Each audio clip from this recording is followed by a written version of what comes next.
আপনি কি কখনো ভেবে দেখেছেন, আজ আমরা স্কুলে যে ওয়াটার সাইকেল বা পানিচক্র শিখি, বাষ্পীভবন, মেঘ গঠন, বৃষ্টি, নদী এবং ভূগর্ভস্থ পানির সম্পূর্ণ বৈজ্ঞানিক প্রক্রিয়া, এই ধারণাগুলোর ইঙ্গিত কি সহস্র 400 বছর আগেই কুরআনে উল্লেখ করা হয়েছিল। তখন কোনো স্যাটেলাইট ছিল না, কোনো আবহাওয়া গবেষণা কেন্দ্র ছিল না, কোনো আধুনিক ল্যাব ছিল না। তবুও কুরআনে এমন আয়াত রয়েছে যেখানে আকাশ থেকে পানি অবতীর্ণ হওয়া, বাতাসের মাধ্যমে মেঘ সৃষ্টি হওয়া, নির্ধারিত পরিমাণে বৃষ্টি বর্ষণ এবং সেই পানি জমিনে প্রবেশ করার কথা বলা হয়েছে। তাহলে প্রশ্ন আসে, এটা কি কেবল আধ্যাত্মিক ভাষা, নাকি এর ভেতরে লুকিয়ে আছে গভীর বৈজ্ঞানিক সত্য? আজ আমরা ধাপে ধাপে বিশ্লেষণ করব আধুনিক হাইড্রোলজি বা জলবিদ্যার আলোকে কুরআনের পানি চক্রের বর্ণনা। আধুনিক বিজ্ঞান অনুযায়ী ওয়াটার সাইকেল হল পৃথিবীর পানির এক অবিরাম চলমান প্রক্রিয়া। সূর্যের তাপে সমুদ্র, নদী ও হ্রদের পানি বাষ্পে পরিণত হয়, এটাকে বলা হয় এভাপোরেশন। এই বাষ্প আকাশে উঠে ঠান্ডা হয়ে ক্ষুদ্র কণায় রূপ নেয়, এটাকে বলা হয় কনডেনসেশন, যার মাধ্যমে মেঘ তৈরি হয়। এরপর মেঘ ঘনীভূত হয়ে যখন ভারী হয়, তখন বৃষ্টি, তুষার বা শিলা আকারে পৃথিবীতে নেমে আসে, এটাকে বলা হয় প্রেসিপিটেশন। বৃষ্টির পানি মাটিতে প্রবেশ করে ভূগর্ভস্থ পানিতে পরিণত হয়, ইনফিল্ট্রেশন। আর একটি অংশ নদী হয়ে আবার সমুদ্রে ফিরে যায়, রান অফ। এই চক্র হাজার হাজার বছর ধরে অবিরাম চলছে এবং পৃথিবীতে জীবন টিকিয়ে রাখার জন্য এটি অপরিহার্য।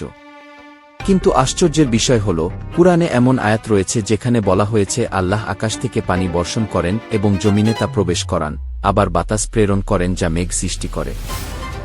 কিছু আয়াতে বলা হয়েছে তিনি আকাশ থেকে পানি বর্ষণ করেন পরিমিত পরিমাণে। আজকের বিজ্ঞান বলছে পৃথিবীতে বৃষ্টির একটি নির্দিষ্ট ভারসাম্য রয়েছে। যদি বৃষ্টি অতিরিক্ত হতো, পৃথিবী প্লাবিত হয়ে যেত, আর যদি কম হতো, তাহলে মরুভূমি ছাড়া কিছু থাকত না। এই সূক্ষ্ম ভারসাম্য ছাড়া কৃষি, নদী ব্যবস্থা, এমনকি পানীয় জলের উৎসও টিকে থাকত না। কুরআনে আরও উল্লেখ আছে যে পানি জমিনে প্রবেশ করানো হয়। আধুনিক ভূতত্ত্ব অনুযায়ী বৃষ্টির পানি মাটির স্তর ভেদ করে ভূগর্ভস্থ জলাধারে জমা হয়, যাকে আমরা অ্যাকুইফার বলি। এই প্রাকৃতিক ফিল্টারেশন প্রক্রিয়ার মাধ্যমেই বিশুদ্ধ পানি সংরক্ষিত থাকে। আশ্চর্যের বিষয় হল, এই ধারণা বৈজ্ঞানিকভাবে সুস্পষ্টভাবে প্রতিষ্ঠিত হয়েছে মূলত 19 ও 20 শতকে, অথচ 7 শতাব্দীর আরবের মরুসমাজে এ ধরনের বৈজ্ঞানিক ব্যাখ্যা ছিল অজানা। এখন প্রশ্ন হল, এই বর্ণনাগুলো কি কেবল কাব্যিক ভাষা, নাকি বাস্তবতার সাথে মিল রয়েছে? ঐতিহাসিকভাবে দেখা যায়, প্রাচীন গ্রিক দার্শনিকদের মধ্যেও পানিচক্র সম্পর্কে আংশিক ধারণা ছিল, কিন্তু পূর্ণাঙ্গ ও ধারাবাহিক ব্যাখ্যা আধুনিক যুগেই প্রতিষ্ঠিত হয়। কুরআনের ভাষা আধ্যাত্মিক, কিন্তু তার বর্ণনা প্রকৃতির বাস্তবতার সাথে বিস্ময়করভাবে সামঞ্জস্যপূর্ণ। পানিচক্র কেবল একটি প্রাকৃতিক প্রক্রিয়া নয়, এটি জীবন, কৃষি, পরিবেশ এবং মানব সভ্যতার অস্তিত্বের ভিত্তি। প্রতিটি বৃষ্টির ফোঁটা একটি নির্ধারিত ব্যবস্থার অংশ, প্রতিটি নদী এক মহাপরিকল্পনার অংশ, প্রতিটি ভূগর্ভস্থ জলাধার একটি সংরক্ষিত সম্পদ। আজ যখন আমরা স্যাটেলাইট চিত্রে মেঘের গঠন দেখি, আবহাওয়ার পূর্বাভাস পাই, জলবায়ু পরিবর্তনের প্রভাব বিশ্লেষণ করি, তখন আমরা বুঝতে পারি এই পানিচক্র কত সূক্ষ্ম ও জটিল। তাহলে ভাবুন, সহস্র 400 বছর আগে যখন এসব প্রযুক্তি ছিল না, তখন এই ধারণাগুলোর ইঙ্গিত কিভাবে উচ্চারিত হয়েছিল? এটা কি কেবল কাকতালীয়, নাকি এর পেছনে রয়েছে এমন এক জ্ঞানের উৎস যা মানব সীমাবদ্ধতার বাইরে? এই প্রশ্নের উত্তর প্রত্যেক দর্শককে নিজ নিজ বিবেক ও বিশ্লেষণ দিয়ে খুঁজে নিতে হবে। পানিচক্র আমাদের প্রতিদিনের জীবনের অংশ, কিন্তু আমরা খুব কমই এর গভীরতা নিয়ে ভাবি।